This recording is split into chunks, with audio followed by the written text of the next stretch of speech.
My name is Edith Okupa. My presentation topic is exploring domestic violence, victim service provider, trauma-informed care, resource delivery in the Western United States, a qualitative single case study.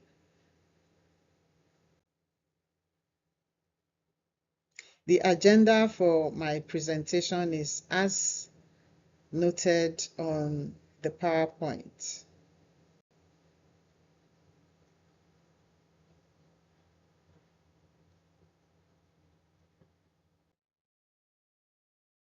Nearly 41% of U.S. women have experienced domestic violence, which often leads to mental health issues. Service providers face challenges in finding suitable resources to help survivors heal from trauma. However, providers encounter numerous challenges and barriers when attempting to deliver trauma-informed care services. According to Leamis et al. 2022, 41% of women in the U.S. experienced domestic violence, which leads to mental health issues requiring intervention. Mengo et al. 2020 found that domestic violence victims experience trauma, and service providers who are pivotal to accessing resources experience barriers and challenges.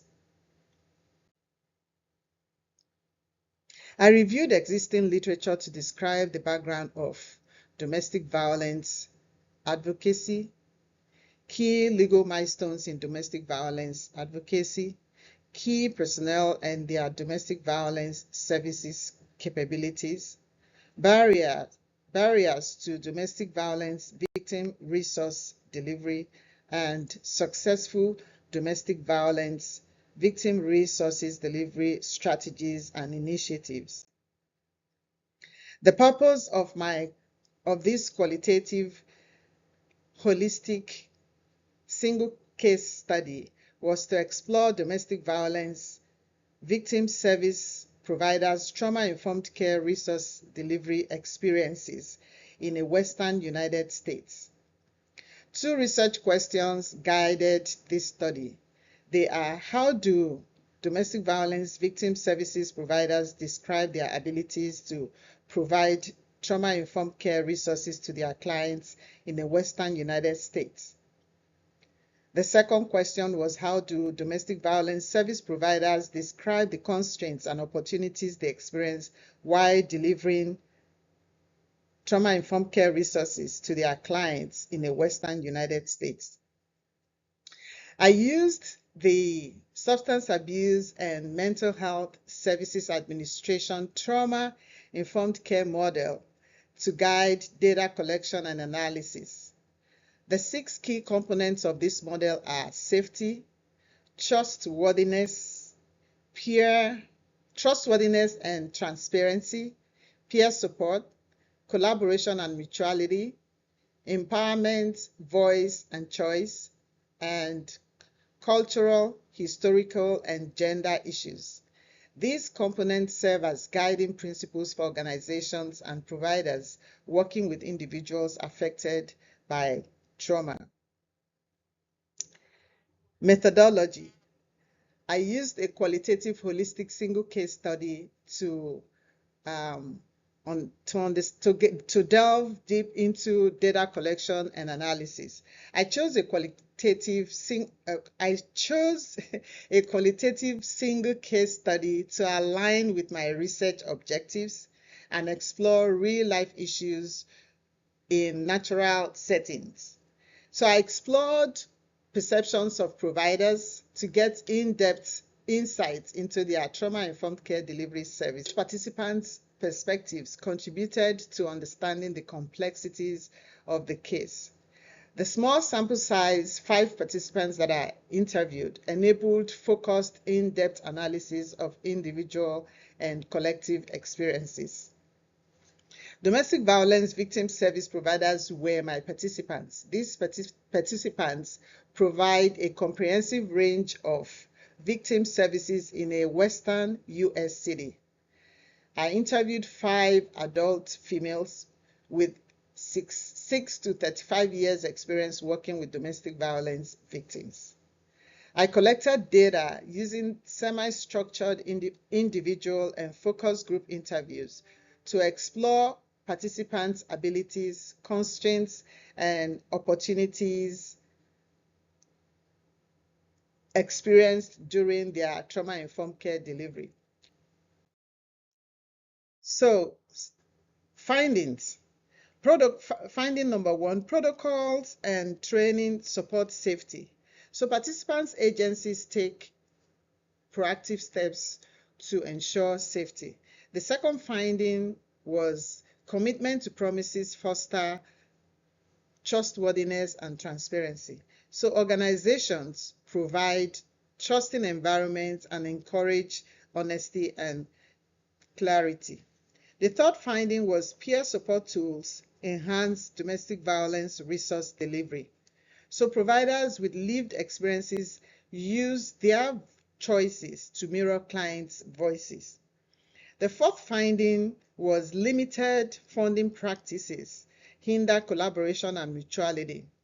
So funding gap was therefore found as a barrier to delivering effective trauma-informed care resources.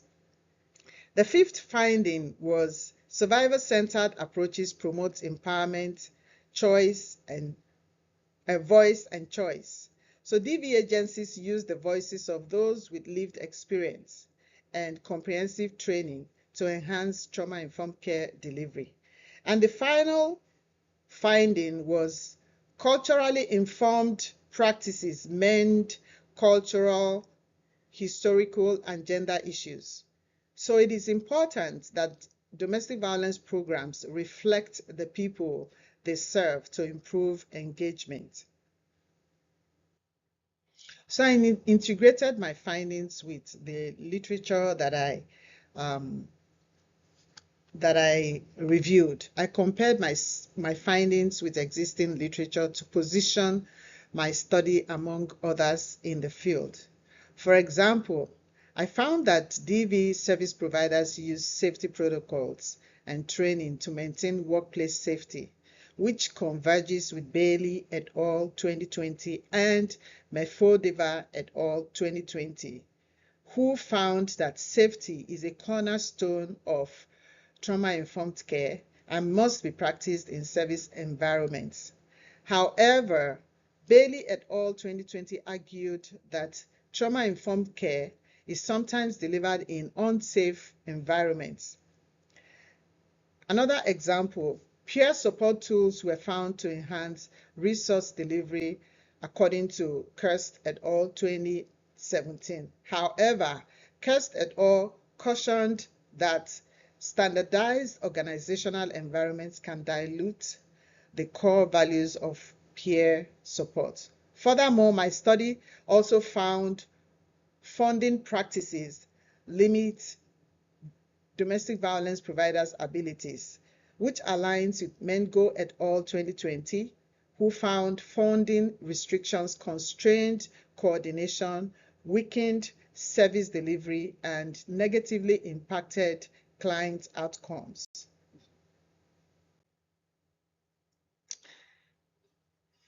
Implications and recommendations.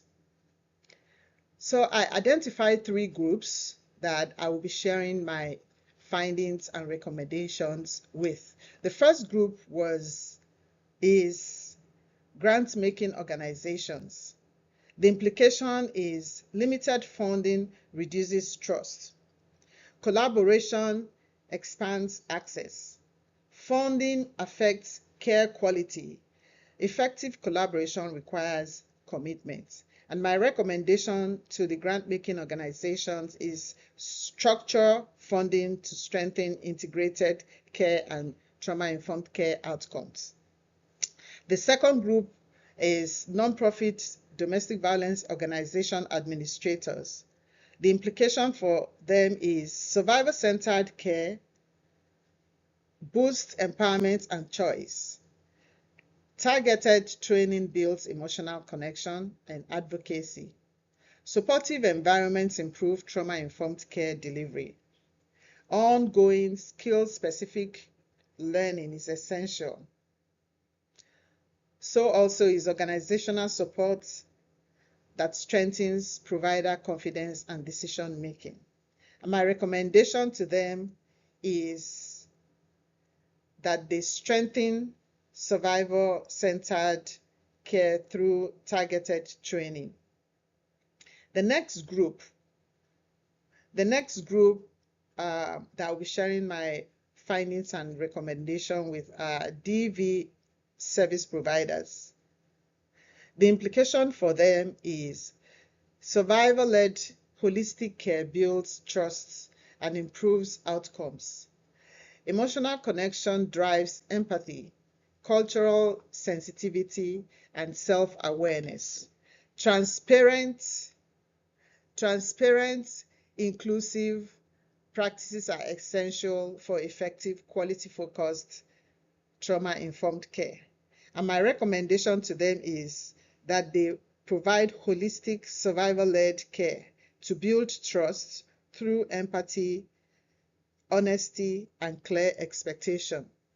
And my recommendation to researchers for future research is that future research should explore core elements of effective collaboration, including shared goals, adaptability, and inclusive practices.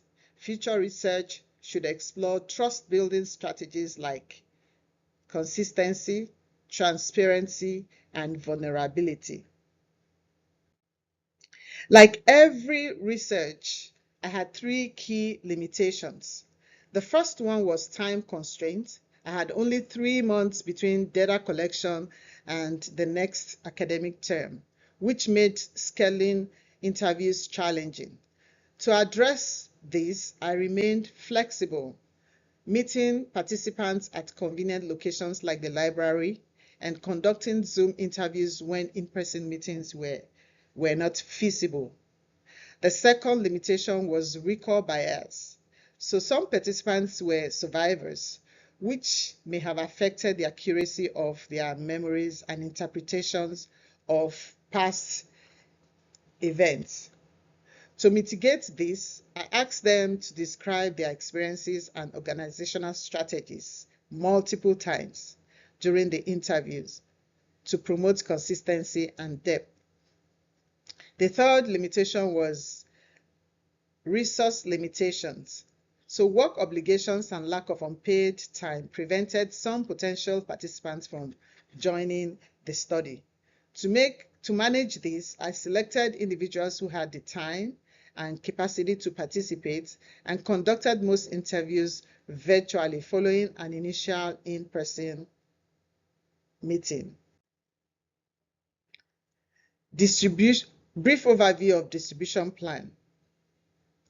So for grant-making organization, I plan to participate in professional panel and workshop or conference, do an in-person 60-minute presentation with a Q&A. So for non-profit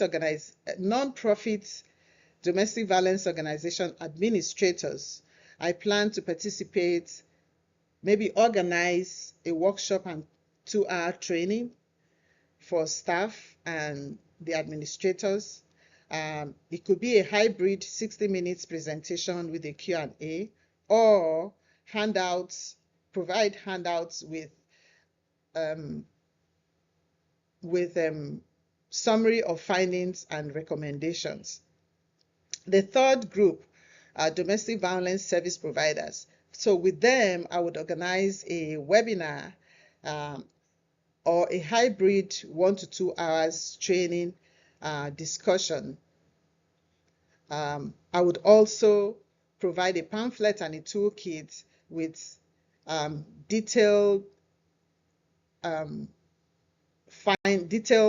information about my findings and recommendations. Here are a few selected references from this study.